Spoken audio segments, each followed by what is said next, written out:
Welcome to the Deep Dive. Today we're digging into a pile of research psychology, achievement, human potential, trying to get at one core question. Yeah, what is it that makes some people lean into a challenge while others just pull back? Exactly. And the sources suggest it's not always about raw talent, it's deeper. It's about a belief, a fundamental one, about ability itself. That's the heart of it.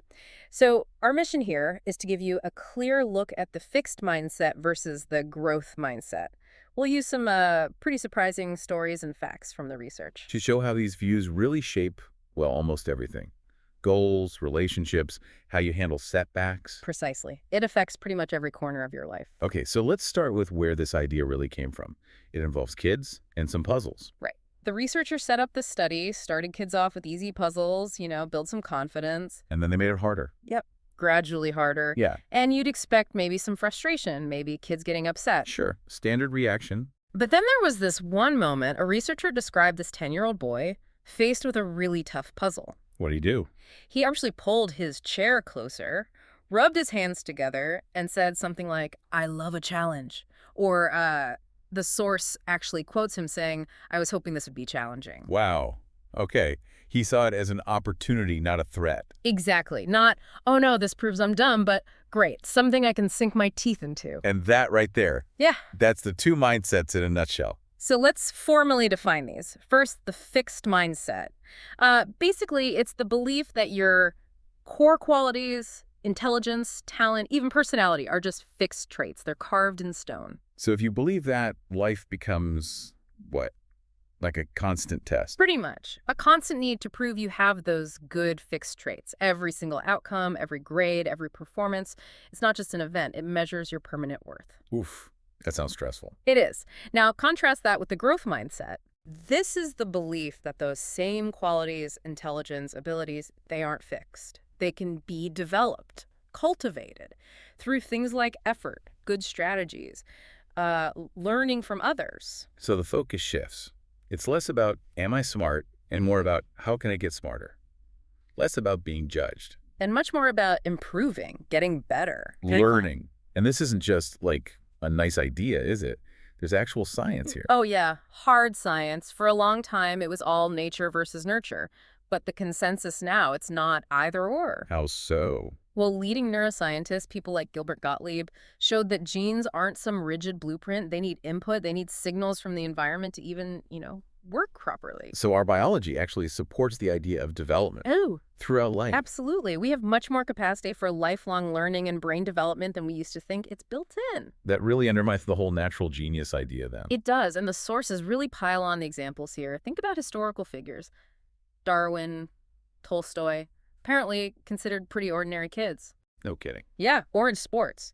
Ben Hogan, maybe one of the greatest golfers ever. Clumsy, uncoordinated kid. Huh. And this one I love, Cindy Sherman, the famous photographer. She failed her first photography course. Okay, Cindy Sherman failed photography. That just blows up the whole you either have it or you don't narrative. Completely. And experts on, expertise, like Robert Sternberg building on Benet's work, they agree.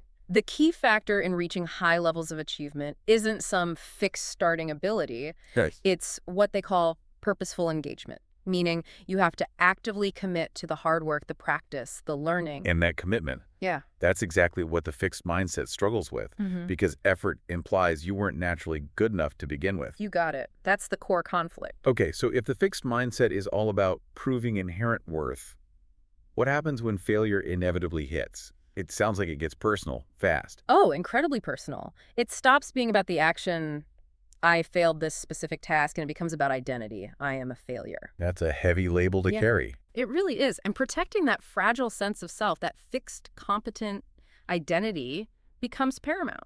The sources give this vivid example. Yeah. Imagine a student gets a C+ on a big midterm. Okay, disappointing. But then, same day, they get a parking ticket. And then a friend kind of blows them off. Bad day. Right. But for someone deep in a fixed mindset, it's not just a bad day, it's proof. It morphs into this crushing diagnosis. See? I'm incompetent, I'm unlucky, nobody likes me. It all feels permanent. That sounds like it could lead to some serious distortions, maybe defensiveness. Huge defensiveness, and sometimes entitlement. Look at someone like, say, John McEnroe. The research points him out. Tennis legend. Amazing talent. Undeniable talent, #1 for years. But he himself admitted later, he didn't really fulfill his full potential. Why? He said he didn't love to learn or thrive on challenges. He had the fixed talent, but not the growth drive. Exactly. And that mindset seemed to breed this. This sense of entitlement described in the sources. Stories about him like screaming over sawdust on the court being ground too fine, or apparently throwing up on a host in Japan. Yikes. The source sums it up starkly. This is what it was like to be #1. That mindset, it does not allow people the luxury of becoming. They have to already be perfect. Now, Which sounds exhausting. utterly. Now, let's flip that. Think about the growth mindset facing setbacks. It's a totally different picture. Like Christopher Reeve. Perfect example. After his accident, paralyzed, doctors told him regaining movement was impossible. They even said his hope was a form of denial. But he didn't accept that limit. No. He started this incredibly demanding exercise program based on the growth mindset belief that his brain could learn, could reroute signals, could potentially regain some command over his body. Stretching way beyond what seemed possible. Way beyond. And years later, like 5 years on, he actually did start to regain some movement. It's an incredible testament to not accepting limitations as fixed. That's powerful. Or think about Miranda, the Olympic wrestler mentioned. Wins a bronze medal. Amazing achievement. Right. Most people might stop there. Peak achievement unlocked. But not her. She decided to go to Yale Law School. Why? She said it was more exciting to start at the bottom again and see what she could grow into this time. Wow. So the challenge, the process of learning and growing was the actual reward for her, not just the past victory. Precisely. That's the growth mindset, embracing the starting line, not just the finish line. Okay, so this fixed versus growth thing clearly impacts how we see ourselves and our abilities. Yep. How does it play out between people, like in relationships? Oh, it has a huge impact there too. The fixed mindset looks for relationship destiny, like it's meant to be. The soulmate idea. Instant connection, perfect fit forever. Kind of. It expects instant, perfect, and perpetual compatibility, and that leads to this really destructive belief. If you have to work at it, it wasn't meant to be. That sounds like a recipe for giving up easily. It really is. Remember Penelope from the sources? The one who'd end relationships over tiny things. Yeah, a taggy gift, using ketchup, wearing the wrong shoes. Right. She saw these as fixed, fatal flaws in the other person. Because if it was meant to be, they'd be perfect already. There'd be no need for work or compromise or understanding. But real relationships need work, don't they? Absolutely. Relationship experts, like Aaron Beck, point out that belief, if we need work, something's wrong, is one of the most destructive thoughts couples can have. So the growth mindset in relationships accepts that work is part of it. Yes. It understands that choosing a partner also means choosing, essentially, a set of problems you're willing to tackle together. Communication, conflict resolution. That's the work. It's not happily ever after. It's they worked happily ever after. That makes sense. And does this translate to, say, the workplace? Right. Leadership. Directly. The sources talk about this trend, especially in some American corporations, of becoming obsessed with finding talent. Just pure, innate talent. The natural leader idea. Yeah. And often, that led to fixed mindset leaders. People who, as the source puts it, sometimes oozed ego. Like the example of Albert Dunlap at Sunbeam. Right. He became hyper-focused on just one metric: shareholder profits. Why? Because that single number felt like proof of his fixed superior ability. His self-worth was tied to it. And that meant? He surrounded himself with yes men. He couldn't handle bad news or criticism because any organizational weakness reflected badly on him personally. It threatened his fixed identity. So what does a growth mindset leader look like then? Think about the research from books like Good to Great, The Most Effective Leaders. They were often quite self-effacing, humble. Really? Not big egos. No. They were constantly asking questions. They wanted to confront the brutal facts, the failures, the problems, because that's where learning happens.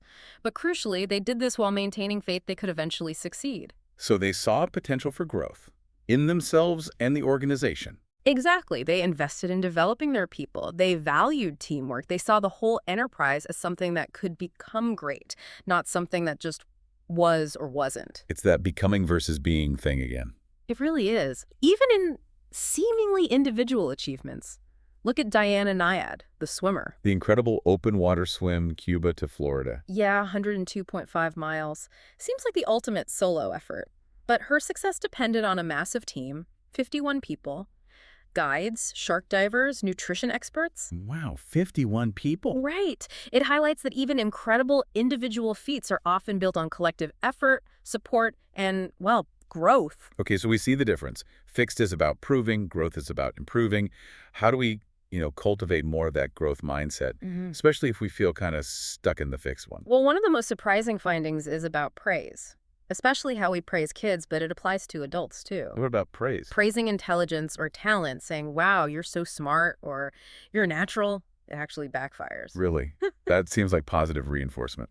It seems like it, but it puts kids in that fixed mindset. It tells them they have this precious, smart trait. So when they hit something difficult later. They worry they'll lose the label. They might look dumb. Exactly. That smart trait is now in jeopardy. So they often avoid harder challenges. They don't want to risk failing and proving they aren't actually smart after all. So, what should we praise instead? Just saying, good effort. It needs to be more specific than just good effort, though that's part of it. Praise the process. Praise their effort, yes, but also their strategies, their persistence, the choices they made, the learning they showed. I liked how you tried different ways to solve that problem, or you really stuck with that even when it got tough. Precisely. That kind of process praise actually raises IQ scores in studies and encourages kids and adults to seek out challenges. It focuses them on what's within their control, their actions, and learning. And just knowing about these mindsets, Yeah. can that help? Absolutely. One of the key things the research suggests is that simply becoming aware of the two mindsets allows you to start catching yourself. You can notice when that fixed mindset voice pops up, the one saying, you can't do this, or this means you're a failure. Okay, so awareness is step one. What about a concrete strategy? Something practical people listening can try. There's a great example from the sources about growth mindset families. They deliberately structure conversations, like around the dinner table, to focus on process. How? What do they ask? Instead of just, how was school, they ask specific questions like, what did you learn today? Or what mistake did you make that taught you something? Ooh, I like that one. Normalizing mistakes as learning tools. Yes. And another, what did you try hard at today? See how all those questions shift the focus away from just the outcome, the grade, the score, and put the value squarely on the process of learning and effort? Yeah, the effort becomes the success, in a way. Right. And we can make this feel even more real by connecting it to our own biology, the whole brainology idea. Explain that. It's simple, really. When you learn new things, especially challenging things, you aren't just absorbing abstract facts, you are literally changing your brain. Tiny connections between neurons multiply and get stronger. So your brain is like a muscle. The more you work it, the stronger it gets. Exactly that. When people, especially students, understand that learning physically changes and strengthens their brain, difficulty stops being a sign of stupidity. It becomes a sign that you're actually building brain power. Yes. It reframes effort as the pathway to becoming smarter. It makes the ability to change feel less psychological and more physiological, tangible. Hashtag tag outro. So wrapping this up, it feels like the growth mindset courage, doesn't it? The courage to actually pursue your goals, your dreams, because you have a way, effort, strategy, learning to work towards them. Absolutely. It's a path forward. Whereas the fixed mindset, it keeps you locked in these self-defeating battles, constantly trying to defend an unchanging image of yourself. The sources describe that fixed mindset as creating a suit of armor. It protects the ego. But ultimately, it constricted their growth. It keeps you playing small to avoid any possibility of failure that might dent the armor. Okay, so here's the final thought we want to leave you with, something to maybe reflect on. Think about an area in your life right now, maybe a skill you want to learn, a relationship challenge, a work project that feels stalled. Are you viewing it through that fixed lens, as a reflection of some permanent trait in you or someone else? And if you are, what's one concrete growth-oriented step you could plan today? Just one thing. How could you shift your focus from judgment to process? How could you start seeing that challenge not as a threat to your armor, but maybe as the very thing that helps you build something new, something stronger, your launch pad, instead of your limitation?